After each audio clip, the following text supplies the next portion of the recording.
From the mountains of the great American Southwest, this is the Hardcore Happiness Podcast, and I'm Jeff Welsh. You know, we've all heard about miracles. We know the boy that escapes the burning house, or the person who's diagnosed with terminal cancer and goes into remission. These things are truly miracles. And of course, we know the miracles of old that have been handed down, the resurrections and the people who've escaped the fires and dens full of lions and all of these kinds of things. But I have a question for you. Is it possible that you yourself are a miracle? Not in a religious sense, possibly in a religious sense. I mean this in a scientific, mathematical sense. I think if you're reading or hearing this, if you're alive and conscious, that truly is a miracle because there's no rational explanation for it for you. Stay tuned. Let's look at this a little more closely.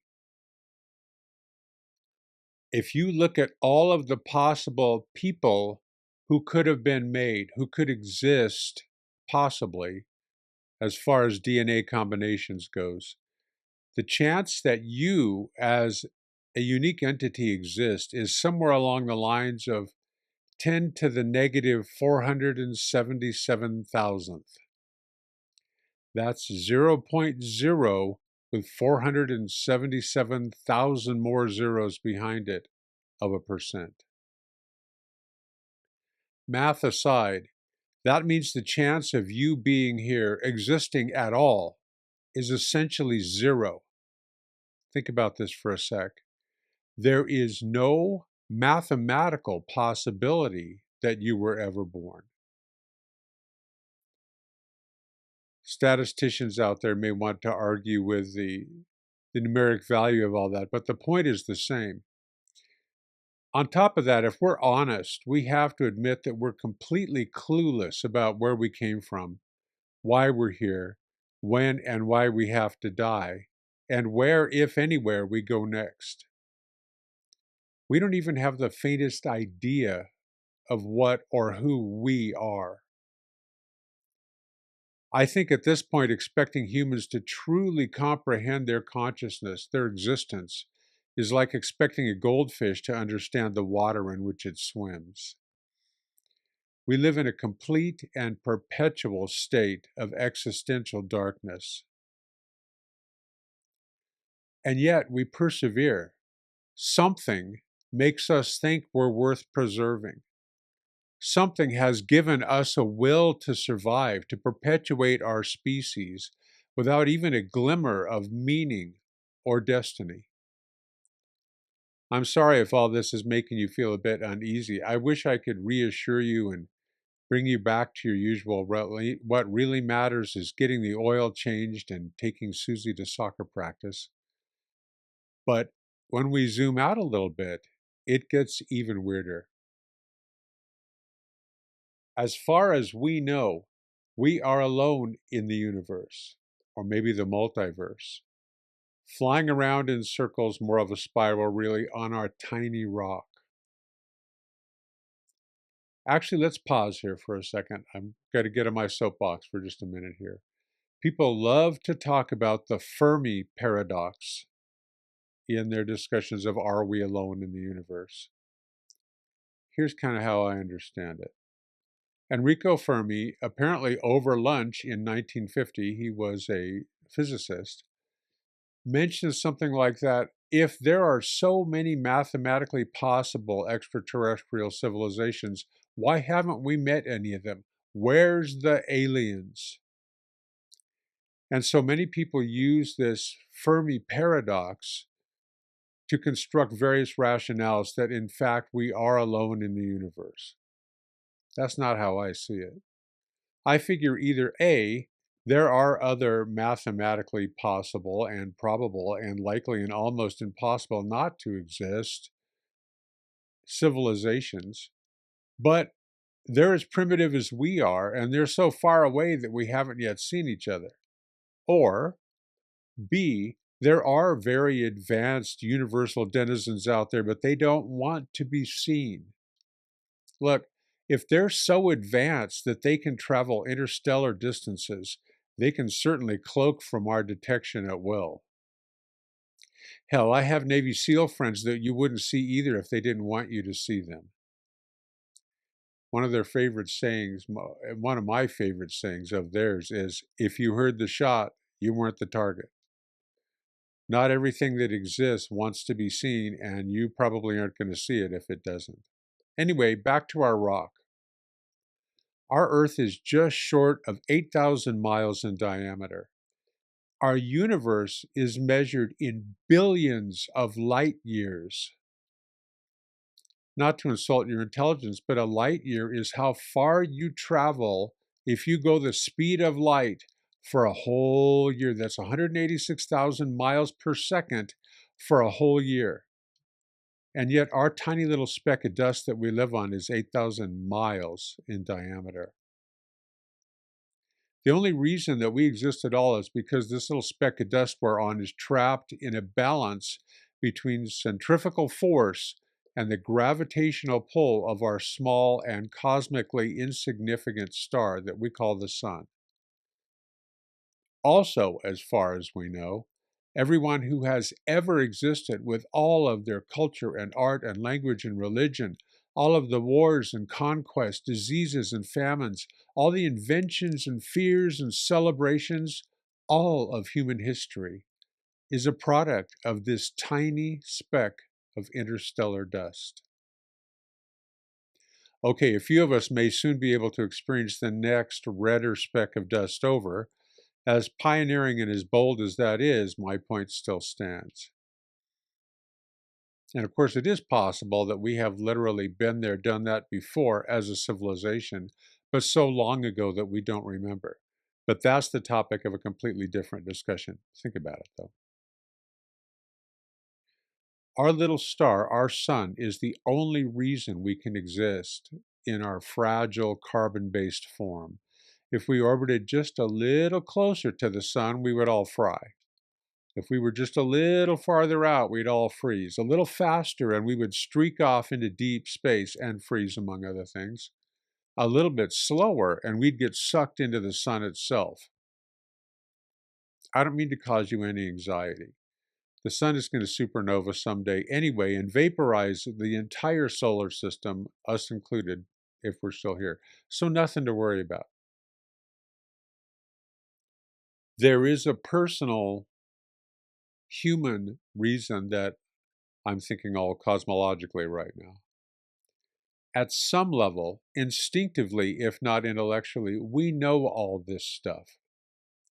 There's been some form of memento mori, be aware that you will die, in human thought way longer than written language has been around to memorialize it. Here's the dilemma of the human condition. We're the only animal smart enough to realize that we're finite, that we have an end, but not nearly smart enough to comprehend what that means. So what do? We look to the heavens to ease our existential angst. The concept of something bigger at once informs our highest purpose and gives us comfort in the vastness of our ignorance and isolation. As has been said, and correctly so, we are meaning-making creatures. If we can't immediately discern the meaning of something, we will certainly make one up. And the more profound the event, like us being here, the grander our because, no matter how contrived it is. And so are born all of the superstitions and all of the religions of all of humanity. If you can't understand it, if you can't explain it, attribute it to God or the gods. Let's not go down the culturally and historically destructive rabbit hole of which God. Pick the one that most resonates with you from your culture or, hopefully, from your reasoned thought. I have people ask what I believe. Me, it doesn't really matter what I think. You have to decide for yourself. Don't be swayed by me or any religious figure or authority figure. When you're talking about articles of this magnitude, you have to think for yourself. But I believe the fact that it is so mathematically impossible that we exist at all, as we discussed a minute ago, that the idea of some kind of creator is the least likely to dull Occam's razor. And yes, I'm very familiar with the atheist's deep time exegesis, or more likely eisegesis. I believe that this likely but unknown, maybe unknowable in our present form, creative force is intelligent and that we can communicate with it. A very crude kind of communication, like a hamster communicating with its owner. I'm not talking about intelligent design. I'm not talking about any code words here. I'm not trying to push an agenda. I'm just talking about what seems likely from a logical, mathematical, and human standpoint. So that's kind of what I believe. And belief is the key term here. These kind of matters of God and existence and where did we come from and where are we going, all this existential stuff is wholly unfalsifiable, which means we can't scientifically test it. And therefore, all these matters are by necessity relegated to hope and faith and belief because we can't know in any veridical scientific sense what the truth is. But you do you. What you believe is up to you. What you think is up to you. Again, I'm not trying to push any particular standpoint here. I'm just talking about the fact that it's so improbable that you exist, impossible mathematically that you exist. Yet here you are listening to me or watching me or reading this. You still have to decide what it is you want to be, what it is you want to do with this existence that popped out of thin air, seemingly. And for you to do you is a crucial point, not just limited to matters of creation, but everything. I know this discussion has been kind of weird. I'm rambling a bit, but it all makes sense if you look at it from kind of an existential standpoint. If there's anything you have taken from this discussion, it should be this. You are impossibly, irreproducibly, inexplicably unique. Hell with snowflakes. You are so different from everyone else who could possibly be like you. Given all of time to this point and all of time until everything goes away, there's no chance there could be someone exactly like you. Yet, we are conditioned from our very earliest days to conform. Dress like everyone else, stand in line with everyone else, go to school and get a job and take vacations and retire and die like everyone else. This is how we're trained. This is what we know. If you live around a major city, the next time you're commuting in the gridlock to work, stop for just a second. Don't physically stop if the traffic's moving, but look around you briefly and notice all of the people in their same little motorized boxes going down the same road, hoping to make the same kind of money so that they can live in their same house and do the same thing. You are miraculously unique, but you're stuck in this paradigm. Now, part of this is conventional wisdom. I'm pragmatic, if nothing else. This is designed to enhance your survival. When you were taught to act a certain way and do a certain thing and get along with people, it was so you wouldn't be so weird that you got unemployed and got locked up. But part of this training that you've had, this conditioning, is designed to keep you docile and easily controlled. At this point, we could segue into the Controlled Substances Act of 1970. But either you already know about it and you get the point, or you can look it up. In either case, you'll see how it fits what I'm talking about. So while it might be in your best interest to act like others in some ways so that you're not ostracized from society, you are free to think in ways that reflect your own quirky, authentic, individual self. In fact, you can't do anything except be yourself.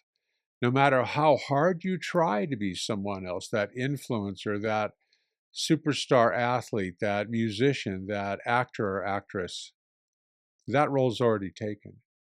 The only thing you can be is yourself. Hear me on this. You have the absolute, inalienable right to be whatever you can and want to be. That's the point of this whole talk. You are a miracle. The fact that you exist at all is not a regular mundane thing. So what do you do with that? How should you best proceed? How do you conduct your infinitesimally brief but so improbable it must mean something existence? You are, of course, free to do anything of which you're capable, and I think there are two better answers, two different ways to look at this. The first is this: we as humanity, our species, as the world, need your uniqueness. We don't need you to be a clone of someone else, destined to provide the same tired thoughts from the same hackneyed line of thought. We don't need you being a commercial for the standard everyday person. We need you to be you. The uniqueness you have, the miracle that makes you unique, is what you have to contribute. Otherwise, you're just repeating something else. Second way to look at this, I think, is that you're already informed by an instinct that is intrinsic to you.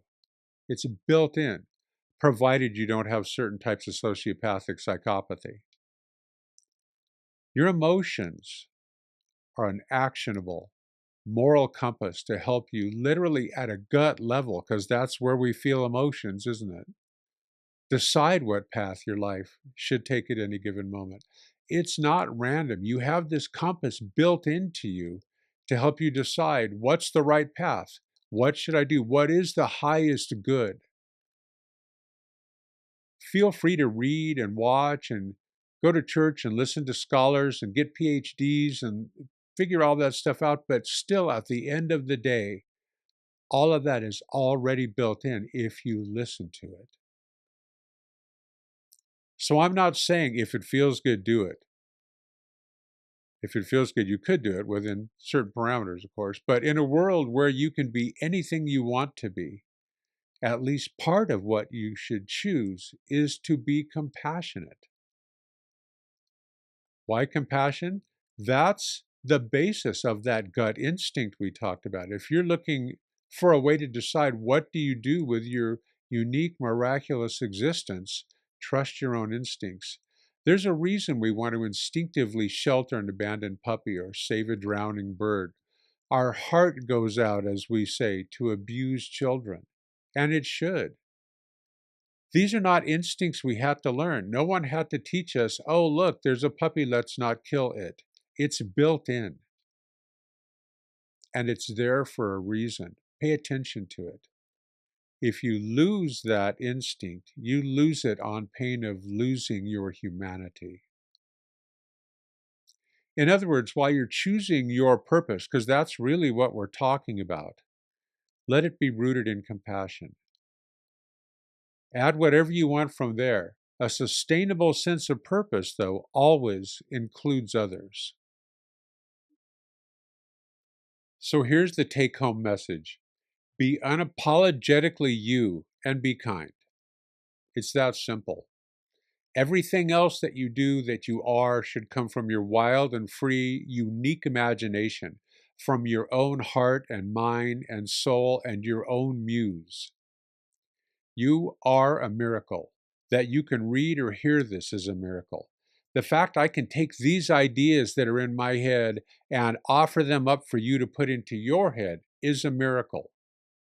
Look around right now. Everything you can see, everything you can imagine and think is miraculous.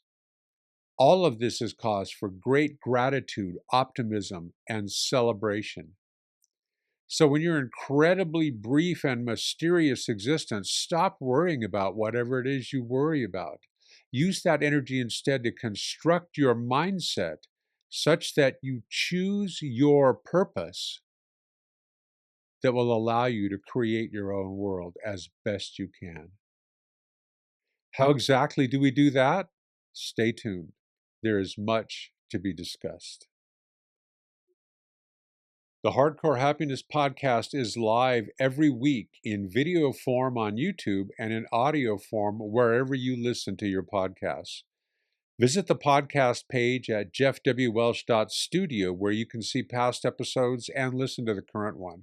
Be sure to subscribe so you never miss an episode. Check out the links page on jeffwwelsh.com, the Hardcore Happiness site, to contact me, or if you're interested in having me speak to your organization. You can subscribe to my work on the Hardcore Happiness blog page, on the Jeff W. Welsh Substack or Medium accounts, and please follow my accounts on Instagram and my occasional postings on X. Thanks for watching. I'm Dr. Jeff W. Welsh.